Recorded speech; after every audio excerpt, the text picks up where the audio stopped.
రాజైన హేరోదు దినములయందు యూదయ దేశపు బెత్లెహేములో యేసు పుట్టిన పిమ్మట ఇదిగో తూర్పు దేశపు జ్ఞానులు యెరూషలేమునకు వచ్చి, యూదుల రాజుగా పుట్టినవాడెక్కడనున్నాడు? తూర్పు దిక్కున మేము ఆయన నక్షత్రము చూచి ఆయనను పూజింపవచ్చితిమని చెప్పిరి. హేరోదు రాజు ఈ సంగతి విన్నప్పుడు అతడును అతనితో కూడా యెరూషలేము వారందరును కలవరపడిరి.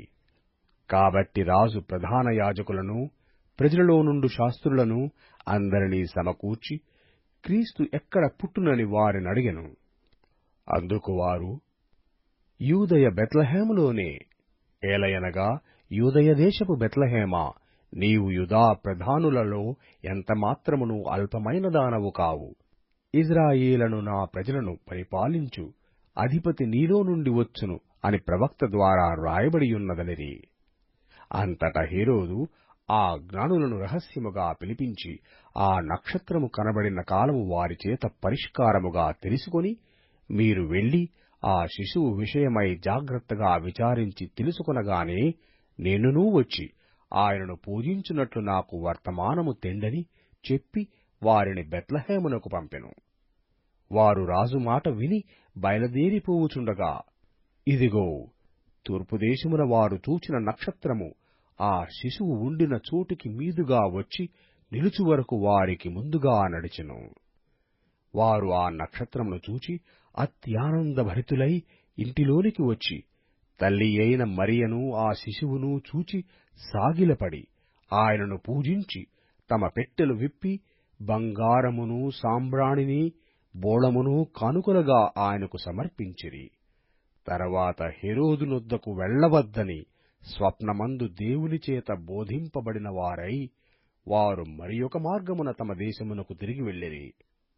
వారు వెళ్లిన తరువాత ఇదిగో ప్రభువు దూత స్వప్నమందు యోసేపునకు ప్రత్యక్షమై, హేరోదు ఆ శిశువును సంహరింపవలనని ఆయనను వెతకబోతున్నాడు గనుక నీవు లేచి ఆ శిశువును ఆయన తల్లిని వెంటబెట్టుకుని ఐగుప్తునకు పారిపోయి నేను నీతో తెలియజెప్పు వరకు అక్కడనే యుండుమని అతనితో చెప్పెను.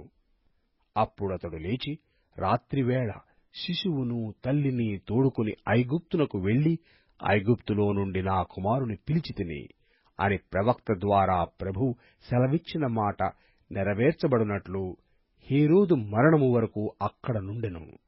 ఆ జ్ఞానులు తన్ను అపహసించిరని హేరోదు గ్రహించి బహు ఆగ్రహము తెచ్చుకుని తాను జ్ఞానుల వలన వివరముగా తెలుసుకొనిన కాలమును బట్టి బెత్లెహేములోను దాని సకల ప్రాంతములలోనూ 2 సంవత్సరములు మొదలుకొని తక్కువ వయసుగల మగ పిల్లలనందరినీ వధించెను.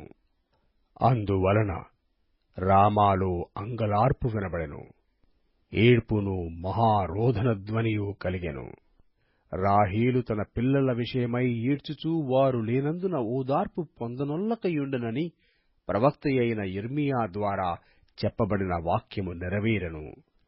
హేరోదు చనిపోయిన తరువాత ఇదిగో ప్రభువు దూత ఐగుప్తులో యోసేపునకు స్వప్నమందు ప్రత్యక్షమై, నీవు లేచి శిశువును తల్లిని తోడుకొని ఇజ్రాయేలు దేశమునకు వెళ్ళుము, శిశువు ప్రాణము తీయదూచుచుండిన వారు చనిపోయిరని చెప్పెను.